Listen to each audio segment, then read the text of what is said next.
दोस्तों आपके लिए बहुत बड़ी खबर है।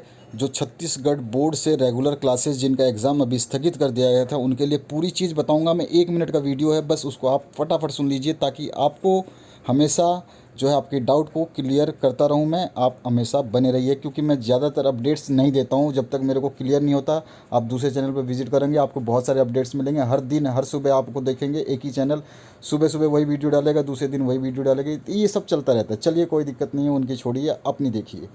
तो आपका क्या है, छत्तीसगढ़ माध्यमिक शिक्षा बोर्ड यानी CGBSE, Chhattisgarh board of secondary education, ठीक है, ने पूर्व में रद्द की गई 10वीं की बोर्ड परीक्षा के संबंध में छात्रों के लिए मूल्यांकन प्रक्रिया और मापदंड जारी कर दिए हैं। अब मापदंड जारी कर दिए तो ऑब्वियस सी बात है, कई स्टूडेंट के तो एग्ज़ाम नहीं होंगे, कईयों ने तो एग्ज़ाम नहीं दिए होंगे, कईयों ने प्री बोर्ड नहीं दिए होंगे, कईयों ने इंटरनल नहीं दिए होंगे। बहुत दुखी की बात है। देखो ये खुश है तो आप भी खुश हो, चिंता करने की ज़रूरत नहीं है।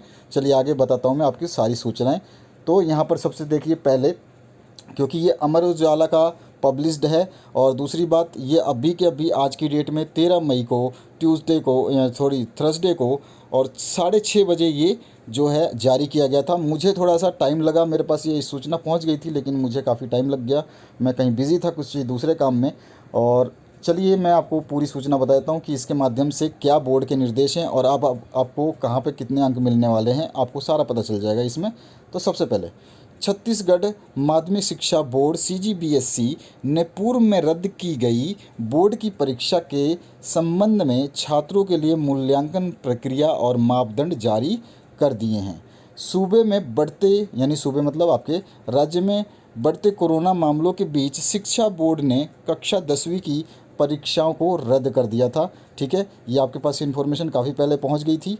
और उसके बाद में आ जाइए, मैंने इसके लिए वीडियो नहीं बनाया था, मैंने केवल एक मैसेज डाला था अपने चैनल पे, केवल एक मैसेज डाला था पोस्टर के रूप में। अगर आपने उस पोस्टर को देखा होगा तो आपको पता चल गया होगा कि आपकी परीक्षाएं रद्द हो गई हैं। चलिए कोई बात नहीं है, आप चैनल पे थोड़ा सा एक्टिव रहेंगे तो आपको सब कुछ मिलेगा। आगे बढ़ते हैं।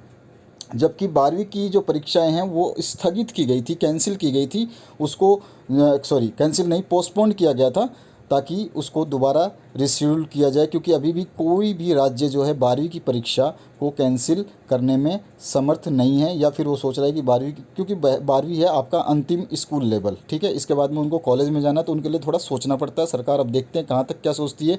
2-3 दिन में कुछ अपडेट्स अभी आएंगे 12वीं के लिए, वो हम बता देंगे।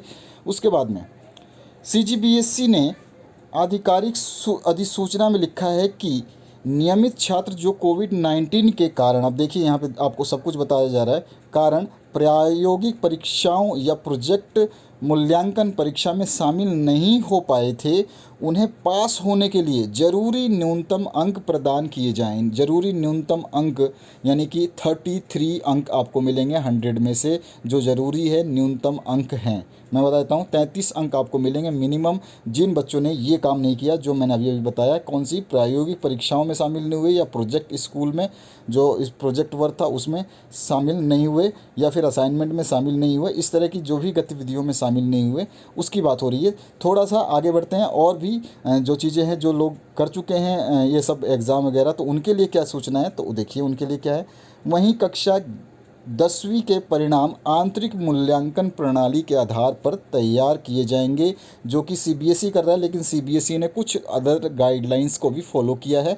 चलिए उसकी डिस्कस मैं नहीं करूँगा क्योंकि आप CGBSE से हैं, इसलिए प्रत्येक सैद्धांतिक विषय में 75 में से, यानी कि थ्योरी सब्जेक्ट जो हैं आपके उसमें 75 में से अधिकतम 72 अंक दिए जाएंगे। जी हाँ, आपके 75 में से 75 किसी भी स्टूडेंट को नहीं मिलेगा। कोई भी एक स्टूडेंट ऐसा नहीं होगा जो पूरे छत्तीसगढ़ राज्य में 75 में से 75 लेके आए किसी भी विषय में। ये यहाँ पे कानून लगा दिया है क्योंकि आपकी एबिलिटी उन्होंने टेस्ट नहीं करी। विदाउट एबिलिटी आपको वो 75 में से कितने अंक दे सकते हैं, मैक्सिमम 72 अंक। यानी अगर आप अपनी स्कूल के टॉपर हो तो आपको 75 में से जो है कितने मिलेंगे, 72 अंक। ठीक है, इतना समझ में आ गया। अब आगे बढ़ते हैं। इसी तरह अतिरिक्त विषयों की सैद्धांतिक परीक्षाओं में जो है 30 में से अधिकतम 29 अंक दिए जाएंगे। जिसके पास में ऑप्शनल सब्जेक्ट या एक्स्ट्रा सब्जेक्ट जो होते हैं, अतिरिक्त विषय ऑप्शनल बोलते हैं हम, तो वो लोग क्या करते हैं, जैसे संस्कृत छोड़ करके होम साइंस ले लिया। कई हर राज्य की अपनी अपनी स्टेबिलिटी है, कौन से राज्य कौन सा कुछ चीज़ प्रिंसिपल को फॉलो करता है।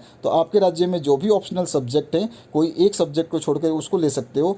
तो वो सब्जेक्ट में जो 30 अंक है आपके, उसमें से केवल 29 अंक अधिकतम दिए जाएंगे, चाहे वो बच्चा एग्ज़ाम में 30 अंक ला देता, लेकिन वो ला देता, वो तो अभी कहानी हो गई। अब प्रैक्टिकली क्या हो रहा है, आपके सामने क्या होने वाला, 30 में से 29 अंक मिले जाएंगे। अब आगे आ जाइए, जबकि प्रायोगिक परीक्षाओं के लिए जो कि आपके प्रैक्टिकल्स हैं, उसमें 70 में से 68 अंक, यानी कि 70 में से 61 अंक, देखिए फिर से आपका 61 मार्क्स मिलेगा, यानी कि 68 में से आपको कितने 2 मार्क्स का लॉस हो रहा है। यहाँ पर 75 में से 72 अंक मिल रहे थे, यहाँ पे आपको 3 मार्क्स का लॉस हो रहा है। यहाँ पे 30 में से आपको 29 अंक मिल रहे हैं, यानी कि आपको 1 मार्क्स का लॉस हो रहा है। जो टॉपर्स बनना चाहते थे, जिनकी मार्कशीट टॉपर्स की लिस्ट में आती है, अखबारों में नाम आता, लेकिन इस बार ये सारा का सारा धरा रह गया। चलिए कोई नहीं, आगे बढ़ते हैं। परीक्षा को पास करने के लिए, अब देखिए यहाँ पे एक बहुत गंभीर चीज़ लिख दी है, उसको देखना।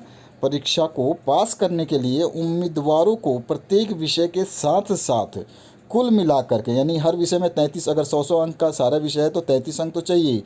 और जब सभी को मिला करके, मान लो किसी में आपको 33 अंक नहीं मिले, 32 अंक मिले, तो अब सभी का टोटल किया जाएगा। 32 अंक मिले तो आप ऑब्वियस सी बात है फेल हो सब्जेक्ट में, ठीक है। तो 32 अंक ना ही मिले तो बेहतर है। तो कुल मिलाकर के कम से कम 33% अंक प्राप्त करने होंगे, किसमें, प्रत्येक विषय में भी और कुल सब्जेक्ट में, कुल नंबर को भी, है ना। प्रत्येक विषय में आप मान लो कि आपके 6 सब्जेक्ट हैं, Hindi, English, math, science, social science और संस्कृत, तो सभी में आपके 33 नंबर मिल गए, तो ऑटोमेटिकली ये 33% हो गया, यानी कुल मिला के भी 33 ही हुआ। लेकिन आपके मान लीजिए किसी में तो 70 दे दिया या 100 में से 100 दे दिया, 100 में से 100 का तो ऑप्शन ही नहीं है, यहाँ पे नंबर बता दिए उसने, कम करे हैं। तो 100 में से मान लीजिए 95 दे दिया, 95 तो आपको दे दिया एक सब्जेक्ट में, क्योंकि आपका अच्छी है उस सब्जेक्ट में, आप अच्छे हो, तो दोनों के लिए बता रहा हूँ। तो अगर आप मान लीजिए 95 अंक उस सब्जेक्ट में लेते हैं, लेकिन गलती से आप किसी सब्जेक्ट में डल हो, वहाँ पे आपको 30 अंक दे दिया जाता है, 33 से कम हो गया ना, 30 अंक दिया जाएगा, तो आप उस विषय में फेल भी हो जाओगे। और जब टोटल किया जाएगा तो टोटल भी 33% ही आना चाहिए, कम से कम, मिनिमम है, उसके अलावा तो मैक्सिमम कितना भी नॉन लिमिट। अच्छा, इसके बाद में वहीं जिन छात्रों को न्यूनतम अंक नहीं मिले हैं उन्हें फेल माना जाएगा। यानी कि अगर आपका स्कूल चाहता है कि आपको फेल करना चाहे, तो उसके ऊपर ये अथॉरिटी दी गई है, यानी कि वो मिनिमम नंबर नहीं देगा तो आप ऑटोमेटिकली फेल हो जाएंगे। ध्यान रखना है। तो स्कूल से बैर नहीं, आराम से टीचर्स को हमेशा गुड आफ्टरनून, और गुड इवनिंग आपको कहते रहना है।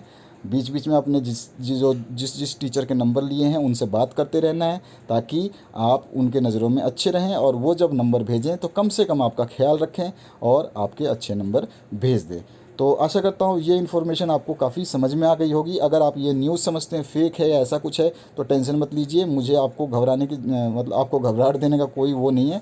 मैं बता देता हूँ आपको, ये देखिए अमर उजाला का आप पेपर खोलिए, अगर आप ई पेपर पढ़ते हैं, अगर नहीं पढ़ते हैं तो कोई बात नहीं, आप ऑनलाइन जाके भी देख सकते हैं। और अभी इतना टेंशन लेने की ज़रूरत नहीं है, सुबह का आपका जो भी पेपर आता है उसमें ये सारी न्यूज़ मिल जाएंगी, ठीक है। सुबह का जो पेपर आते हैं उसमें मिल जाएंगे। चैनल पे भी प्रकाशित हो रहे होंगे, आप एग्ज़ाम के जो न्यूज़ जिस चैनल पे दिखाए जाते हैं वहाँ पे आप देख सकते हैं, ये सारी चीज़ें आपको मिल जाएगी। तो ये चीज़ बिल्कुल परफेक्ट है, और इसी हिसाब से आपके जो मूल्यांकन होंगे, आपका रिज़ल्ट इसी बेसिस पे बनेगा। और आने वाले समय में मैं आपका रिज़ल्ट कैसा बनेगा, किस तरह का तैयार होगा, वो भी अगर उसकी ज़रूरत पड़ती है, कमेंट्स आते हैं तो मैं उसको भी पब्लिश कर दूंगा, ठीक है। बाकी आपके सभी के जो टॉपर्स कैसे लिखते हैं, क्या करते हैं, आपके एग्ज़ाम पेपर्स, मॉडल पेपर, सब कुछ मैंने डाल दिए थे, आपने उनको देखा भी होगा। और आप हमेशा एक्टिव रहिए, चिंता करने की ज़रूरत नहीं है आपको। नेक्स्ट क्लास में भी आपको हेल्प किया जाएगा, इस चैनल पे हर बोर्ड को सपोर्ट किया जाता है। Thank you very much. आगे बढ़ते रहें, पढ़ते रहें, अपने दोस्तों को ज़रूर शेयर करें ताकि उन तक ये न्यूज़ कम्प्लीटली पहुंच सके। आप कुछ चीज़ें बताना भूल जाएंगे तो वो बच्चा इस न्यूज़ को देख करके अपने आप को संतुष्ट कर सकता है, और आगे कोई गलती हुई है, त्रुटि हुई है उससे, तो स्कूल में अपनी जो है अपने मदर फादर को ले जा करके वहाँ पर बात भी कर सकता है, ठीक है। तो अभी लॉकडाउन खुलने के बाद में जैसा हो वैसा कीजिए, अच्छा कीजिए, बेहतर कीजिए, शांति से रहिए, घर में रहिए, सुखी रहिए। जय हिंद।